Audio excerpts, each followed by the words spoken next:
Stay tuned to see how I decorated these bud vases with acrylic paint and baking soda.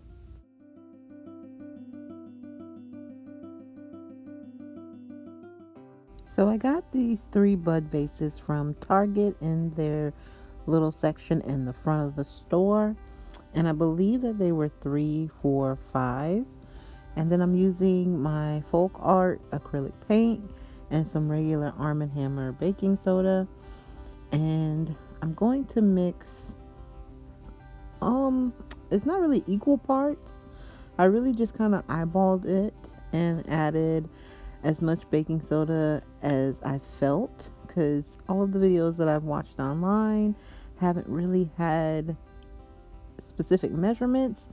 So you just add enough to where the paint becomes kind of chalky and thick, and then of course you can add more to get a thicker consistency if you would like.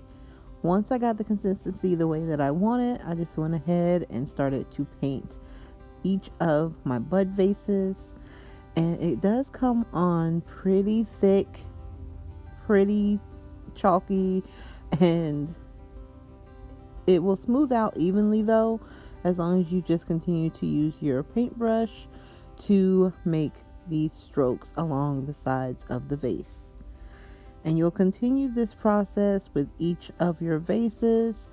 And if you want, you can do patterns. I kept it pretty straightforward with all of my vases, except for this one. I decided to use some gold acrylic paint and the baking soda and mix it together.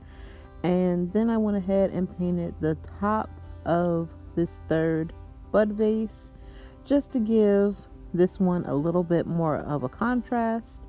And again, just using small strokes to go ahead and completely paint the top portion of the vase.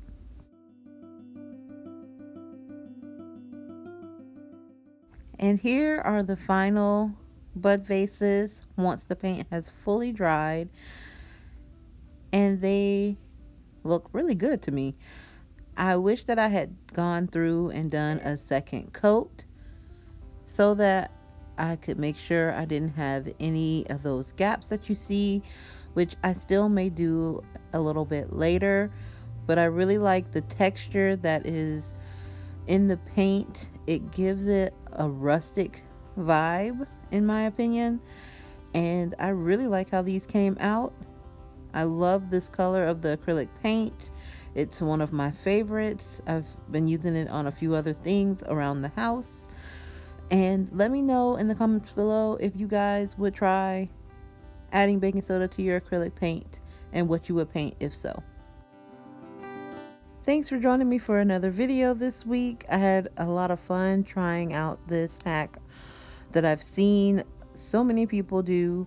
I really like how it came out. Make sure that you guys like this video, share it with a friend, subscribe to the channel, and turn on the bell for notifications. Wherever you are and whatever you're doing, I hope you're having a great day, and always keep creating. All right, I love you guys. Bye.